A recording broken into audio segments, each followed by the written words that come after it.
The Arch Glacor is one of the best bosses in Runescape. Well, apart from the frustrating hitboxes that still have not been fixed. Seriously, how has this still not been fixed? Unbelievable. Anyways, in this video we're going to talk about low enrage streaking and if it's still worth doing despite the changes to drops. Whenever you're ready, grab your cup of tea, sit back, relax, and enjoy.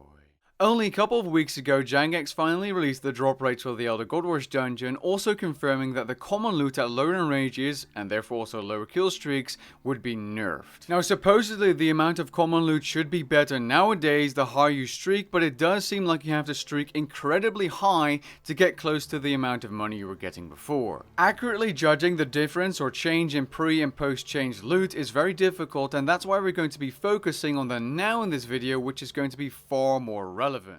Now, I've seen a few questions on what the best ways to make money from the Arch Glacor, and there's actually a really simple answer to that question. Streaking from 0% enrage all the way up to death, which could be at 500%, 1000%, or 2000%, is the best. It does not matter how good you are at the game, because you're barely saving any time by not doing it. You can get up to 250% enrage in a single hour, and it will increase your total streak count massively. And for those unaware, enrage percentage and streak count both account for a higher chance of unique items. While high enrage claims can net you a higher chance of receiving a frozen core of Leng, you're discarding a huge chunk of your money or profit by not streaking up to whatever enrage you can take on.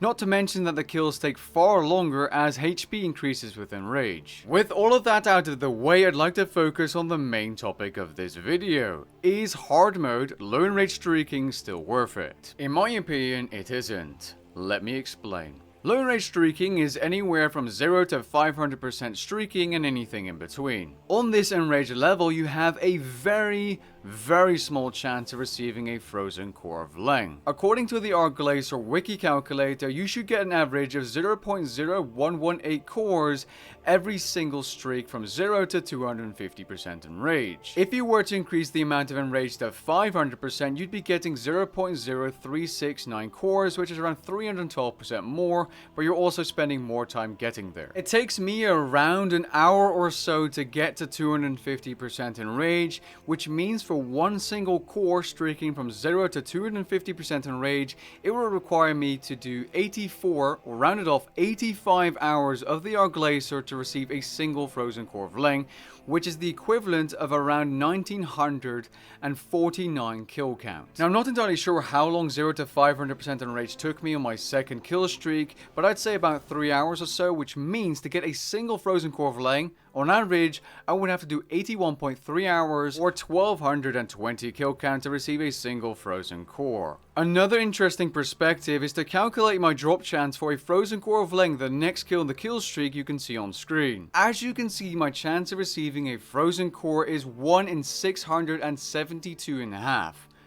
What? If we were to theoretically double my kill streak and enrage, my chance would still only be 1 in 360. That just seems wrong, especially because it takes quite some consistency to get to such a high kill streak. For reference, a fractured staff of Arminal piece, which is far more valuable and doesn't require 2 other crafting components to create and sell, is 1 in 415 Carapac hard mode trios, where kills will take you 2 to 2.5 minutes, or 1 in 150 when doing solos, as you get 3 drop piles. Moving back to the Arch Glacor, since the frozen core is so incredibly rare at low enrages, you can't possibly expect to get one without doing 1,000 kills or so. This means the boss requires some serious dedication, because without it, you're probably not going to make as much money as you think. This is what 1 hour of the Arch Glacor on hard mode streaking from 0% enrage looks like, at least for me. This isn't as much money as you might think, as one kill before it, if I didn't get the salvage this kill, it would have looked like this. This is one of the very few clips I can find of the equivalent enrage and around the same kill streak before the drop changes. 19 kills in normal mode, accounting for the Elder Troves, which drop those Pernix Quiver Fragments and Triskelion Keys, looks like this. If it wasn't for that salvage drop at the end, I would have made just as much money, if not more money, from normal mode, and it took me 20 minutes less to get the same amount of kills. This is what it looked like just before I died on my final streak. And this is what it looked like after I died on my final streak. Not very impressive. This makes normal mode seem even more appealing, especially because in normal mode you're not using 7 or 8 million GP in supplies every single hour. That is, if you don't want to dedicate your life to getting one of these core streaking low enrages, because once you do get a rare drop, whether that's a core, scripture, or whatever, it will add a lot of money to your GP per hour. Now, I'm fully aware that the loot I showed isn't representative for everyone, but it's a general indication, and it does not include any rares for both normal and hard mode. What I'm trying to get at in this video is that if you aren't able to dedicate a large portion of your time to a single boss, and you're not a good high-level PVMer, there are probably better places to spend your time.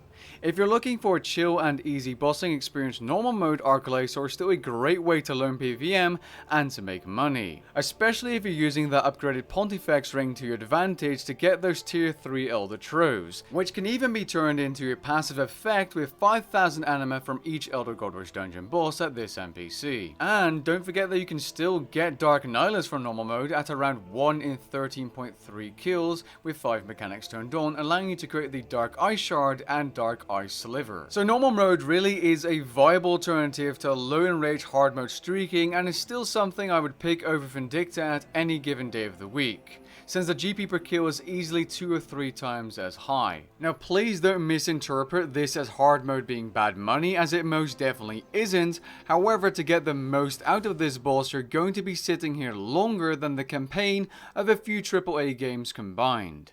At least if you're low enrage streaking. Just keep that in mind. And with that being said, we've come to the end of this video. If you guys enjoyed the video, found it interesting, leave a like down below and maybe even consider subscribing, and I'll catch you guys in the next one. Peace.